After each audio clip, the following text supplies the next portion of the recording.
तंजीम पांचवी बार उठकर अलमारी के पास आई थी और अलमारी खोल कर देखा तो पैसों से भरा लिफाफा अभी भी वहीं पर मौजूद था। न जाने उसे क्या डर था कि बार बार उठकर उन पैसों को देखती और फिर एक नज़र ज़मीन पर सोई हुई रूह को देखती। वो उसे हर रोज़ मारती पीटती गालियां देती, लेकिन उसके बारे में कभी इतना गलत नहीं सोचा था जितना गलत अक्सा ने सोच लिया। वो कभी उसे बेचने का नहीं सोच सकती। उनके घर के हालात इतने तंग थे कि दो वक्त का खाना भी मुश्किल से नसीब होता। उसके बाप की पेंशन आज भी आती थी, लेकिन उससे घर का गुजारा करना मुश्किल था और तीन बेटियों की शादी करना तो नामुमकिन था। ऐसे में उसे एक गोल्डन चांस मिल रहा था अपनी बेटियों की ज़िंदगी संवारने का, बल्कि अच्छे से अच्छे तरीके से उनकी शादी करने का। लेकिन इस सब के लिए उसे रूह की कुर्बानी देनी थी। अपनी तीन बेटियों की मोहब्बत में ये मुश्किल न था। शेख साहब, मैं उनके घर जा रही हूँ आखिरी बार उनसे बात करने। आपकी बेचैनियाँ तो हद से सवार हैं। मुझे समझ नहीं आता, अगर मैंने उन लोगों को मना भी लिया तो रूह से निकाह के लिए, तो आप रूह को एक ही दिन में कैसे अपने पास बुलाएंगे?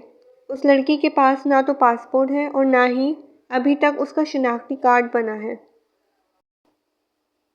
शनाख्ती कार्ड नहीं बना? ये कैसे मुमकिन है? तुमने तो कहा था कि वो 19 साल की है, शेख ने पूछा। हाँ शेख साहब, उसका कुछ नहीं बना। उसकी सौतेली माँ ने ज़रूरी नहीं समझा उसका शनाख्ती कार्ड बनवाना, और कोई पासपोर्ट भी नहीं है उसके पास। कैसे लेके जाएंगे आप उसे? आप सब्र करें, मुझे थोड़ा वक्त दें। मैं उसकी माँ को भी मना लूँगी और शनाख्ती कार्ड और पासपोर्ट का भी इंतज़ाम करवा लूँगी। अक्सर ने उसे फुसलाना चाहा। नहीं, मैं मज़ीद इंतज़ार नहीं कर सकता। मुझे वो लड़की चाहिए, और ये पासपोर्ट और शनाख्ती कार्ड की फ़िक्र मत करो, मैं सब संभाल लूँगा। ऐसे बहुत सारे लोगों को बुलाया है मैंने। शेख ने अक्सा के इरादों पर पानी फेरते हुए कहा। ठीक है शेख साहब, मैं उसकी माँ से बात करती हूँ। उसने कॉल बंद करते हुए दरवाज़ा खटखटाया। अंदर आई तो तंजीम चारपाई पर बैठी हुई थी। हाँ तंजीम, लाओ मेरे पैसे मुझे वापस करो जो शेख साहब को वापस करने हैं, वो साथ वाली कुर्सी पर बैठते हुए बोली।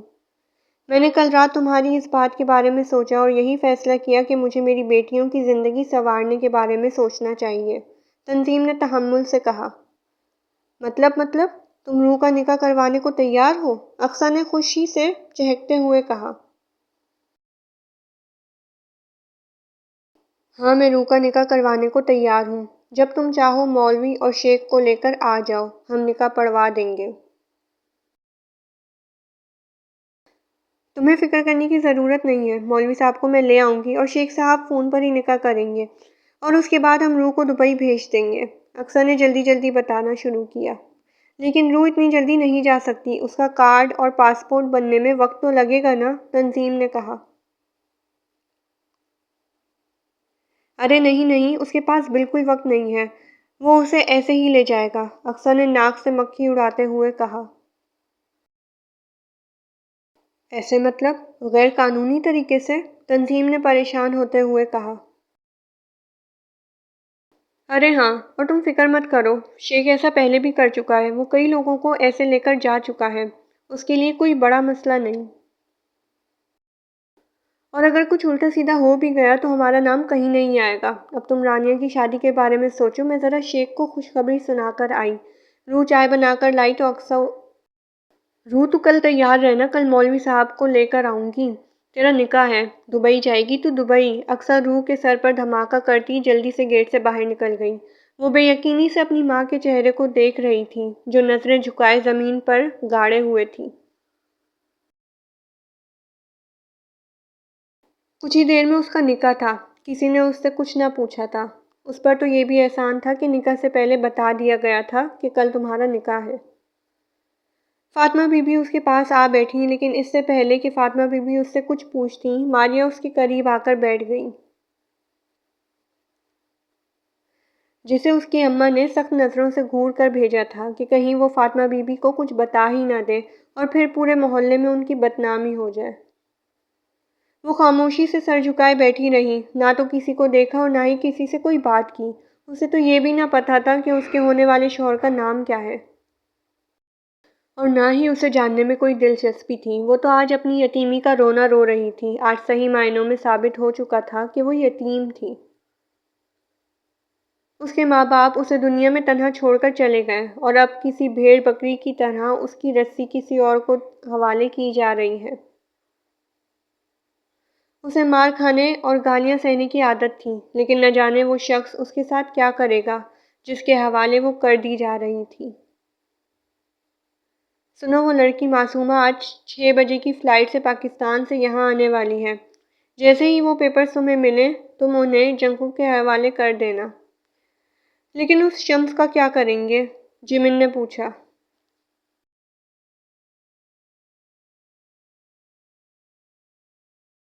اس کا تم کچھ نہیں کرو گے، اسے میں ہینڈل کر رہا ہوں۔ ابھی کچھ ہی دیر میں اس سے ملنے جاؤں گا۔ اگر سیدھے طریقے سے مان گیا تو ٹھیک ہے، ورنہ ویسے بھی بہت دنوں سے میں نے اپنا فیوریٹ ہتھیار کا استعمال نہیں کیا۔ اس نے اپنے ہاتھ میں رکھے بلیڈ کی طرف اشارہ کیا۔ جمن کا تو اس کے ساتھ جانے کا ارادہ تھا، وہ ایک ہی پل میں کینسل ہو گیا۔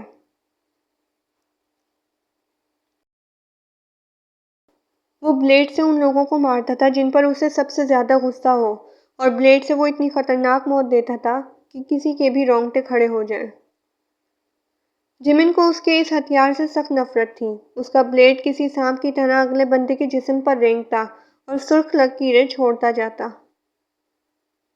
وہ بلیڈ کا استعمال تب کرتا جب اگلے بندے کو تڑپا تڑپا کر مارنا ہو۔ جمن کو اس کے بلیڈ سے جتنی نفرت تھی اتنا ہی ڈر لگتا تھا۔ کچھ ہی دیر میں مولوی صاحب کی آواز آئی۔ نکاح نامے پر شیخ کے دستخط پہلے ہی ہو چکے تھے۔ اس نے ایک نظر بھی اٹھا کر نکاح نامہ پورا نہ دیکھا۔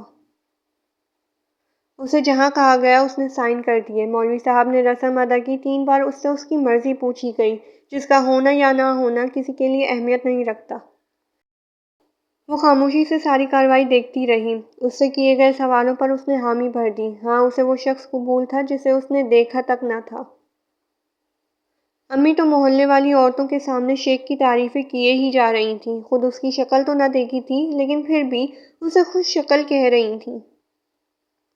ارے میں پہلے اپنی بیٹیوں کے بارے میں سوچتی تو لوگ کہتے سوتیلی ماں ہے، سوتیلی ماں بہت بری ہوتی ہے، اس لیے میں نے پہلے اس کے بارے میں سوچا۔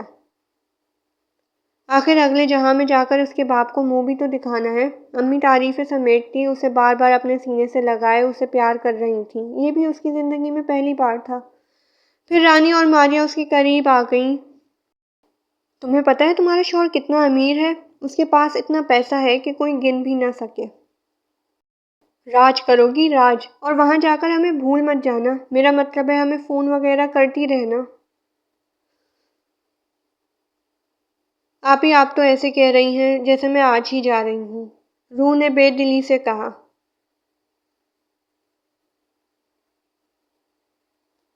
ہاں تو آج ہی تو جا رہی ہو، ماریا نے اس کے سر پر دھماکہ کیا۔